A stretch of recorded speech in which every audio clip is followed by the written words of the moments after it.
Hey everybody, thought I'd just create a quick video to help you with the dichotomous key assignment if you've been struggling with it a little bit. So first, as a reminder, what a dichotomous key is, I'll just show you my finished one here. This is a tool that we use in biology, not just for plants, but for other species as well, to help identify specific species based off their physical characteristics.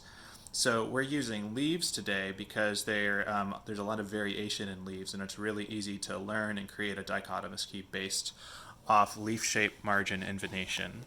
So again, if you have not completed the plant growth analysis assignment, please do that first, and you can actually use the same for plant species for the dichotomous key here.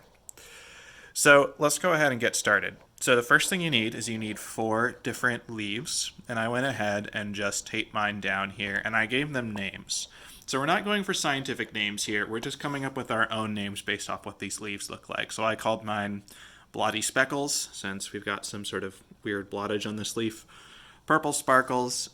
This leaf used to be purple, but now it dried out. So yeah, a little brown now, but that's Purple Sparkles. We have Snake Leaf, which is actually Western Red Cedar, but it looks kind of scaly. If we zoom in, it's got those scale leaf pattern. And then we have Pretty Pokey, which is an Oregon grape, but it's got that spiny margin. So those are the 4 plants, and the goal of the assignment is you could give somebody your dichotomous key, and they could actually identify what these 4 plants are without knowing their names. So what you need is this assignment. You need to be able to reference our sort of plant shape, margin, the leaf shape, margin, and venation cheat sheet here. And then you need the back page, which is the dichotomous key. So how you want to start is you're going to go ahead and decide like what is sort of the broadest characteristic in which there are similarities between these plants. So I noticed pretty immediately that there's one plant that is very much not like the other. The snake leaf plant here looks super different. So Blotty Speckles, Purple Sparkles, and Pretty Pokey all have generally the same leaf shape. So if I went over here, I think I said they were generally an elliptic leaf shape, so there's elliptic down there. So I sort of designated, all right, I have 3 leaves that are all kind of the elliptic leaf shape. So that's like a defining characteristic I could use as part of a key. And then snake leaf is super different. So a dichotomous key is basically a flow chart. So since I sort of defined that there's 3 leaves that are the same, that's one is different, the first piece of my flow chart here, I have, there's essentially, it's going to ask you a series of questions, and you're going to write these. So I said the leaves are elliptic, egg-shaped or rounded. So those were these 3 leaves: Blotty Speckles, Purple Sparkles, or Pretty Pokey. So so that's sort of one piece of the question. And then the second is leaf is scale-like with many tips. So I'm just sort of describing snake leaf here. It does have scale leaves, and it has many tips. So if you were to look at this here without knowing the names, and you read this question, you would be able to say, okay, well, the one leaf that is scale-like and has many tips is snake leaf. So then you could write in snake leaf here. So I now know what that leaf is. So for the other 3 leaves, it says leaves are elliptic, egg-shaped, or rounded. So that's just another sort of description if you don't know these terms off the top of your head. And it says go to question 2. So I'm going to head down to question 2 here, and now I needed to find another way to distinguish the leaves from each other. So I decided to look at venation because I thought that was pretty easy.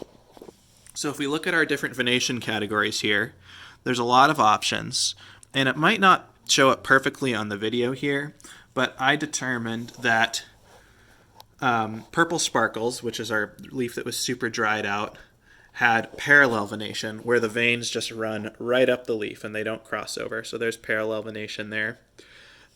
So that was a clearly defining characteristic. And then I determined that Blotty Speckles and Pretty Pokey both had cross-venulate venation. So they had some sort of primary veins, and then there was a lot of little veins crossing over. So again, I was able to break it down with 3 leaves left. There was one thing that really stuck out about Purple Sparkles, which was the venation. So I went ahead, and for my second question here, I wrote leaf has cross-venulate venation, and that would be go to question 3. and then leaf has parallel venation, and that plant is purple sparkles. So we've now, through the key, we've defined both snake leaf and we've defined purple sparkle. So we're 2 down and there's 2 to go. So I've done leaf shape, I've done or venation, and finally I went to margin. So this was a pretty easy one because Pretty Pokey has spines. It has a spiny margin. So that makes it really, really easy to identify compared to Blotty Speckles, which had a serrate margin. It's not showing up super good here on the video, but you can kind of see that serrate margin along the edge. So for my last category, I had leaf has spiny margin and waxy texture, so I had a little texture in there, and that plant is Pretty Pokey. And for 3B, leaf has a serrate margin and reddish petiole. So the petiole down here, it is still a little reddish. It's retained its color pretty well over the course of the month that this has been put together. So that allows us to define those last 2 plants. So again, the point of this key is if you didn't have any idea what these plants were, you'd be able to use the key and fairly easily work your way down and define all 4 of these species without actually having to know what they are ahead of time. So that is the point of dichotomous keys. And these can be super, super huge. Like you can have a dichotomous key for literally every tree species out there, and it takes a while to get through it, but you can often actually define species by their Latin name this way, which is cool. So this is just a basic assignment where we're doing only 4 species, but it's a good way to get familiar with dichotomous keys. It's a really useful tool as both a biologist and ecologist in the future. So hopefully that was helpful. If you have questions about this assignment, pop them in the discussion below and I will do my best to answer them.